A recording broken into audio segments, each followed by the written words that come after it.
বন্ধুরা শেষ টেস্টে রোহিত ও কোহলিকে ছেটে ফেলছে ভারত, একাদশে থাকছে 3 পরিবর্তন। বন্ধুরা আপনারা যদি দেখতে চান তাহলে ভিডিওটি লাস্ট অবধি দেখতে হবে, চ্যানেলটিকে সাবস্ক্রাইব করতে হবে, লাইক দিতে হবে এবং নোটিফিকেশন বেল আইকন দাবাতে হবে। বন্ধুরা ভারতীয় দল সংকটের মধ্যে বক্সিং ডে দৈরত্যে হেরে বসেছে তারা মেলবোর্নে অস্ট্রেলিয়ার বিরুদ্ধে। বর্ডার গাভাস্কার ট্রফিতে পিছিয়ে পড়েছে 1-2 ফলে। পঞ্চম ম্যাচটি আগামী 3রা জানুয়ারি থেকে সিডনিতে শুরু হতে চলেছে। এই মুহূর্তে এই ম্যাচটি হয়ে দাঁড়িয়েছে ডু অর ডাই।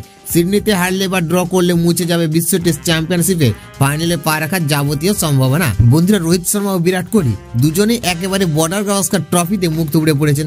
ভারত অধিনায়ক ব্যাটিং গড় এখনো অবধি 6.20। কোনো সিরিজে এত কম গড় নিয়ে মাঠে নামেননি তিনি, একেবারে অফ ফর্মে।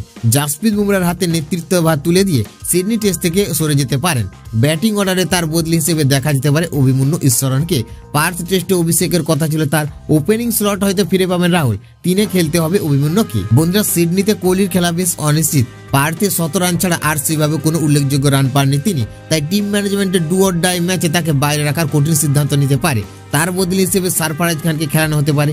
সিডনির মাঠে পেসের চেয়ে বেশি কার্যকারী স্পিন, ঘূর্ণি বোলিং এর বিরুদ্ধে যথেষ্ট সাবলীল সারফরাজ। বন্ধুরা জাসপ্রীত বুমরা দুর্দান্ত পারফরমেন্স করেছেন অস্ট্রেলিয়া সফরে, বারবার টিম ইন্ডিয়াকে কার্যত একাই সংকটের হাত থেকে রক্ষা করেছে। 30 উইকেট নিয়ে 18.83 গড়ে সিডনিতে তার খেলা নিয়ে কোনো সংশয় নেই। বাদ পড়তে পারেন আকাশদীপ, ভালো বোলিং করলেও পূর্ণ হচ্ছে না তার উইকেটের ঝুলি। গত 2টি ম্যাচে মাত্র 5টি সাফল্য পেয়েছেন তিনি।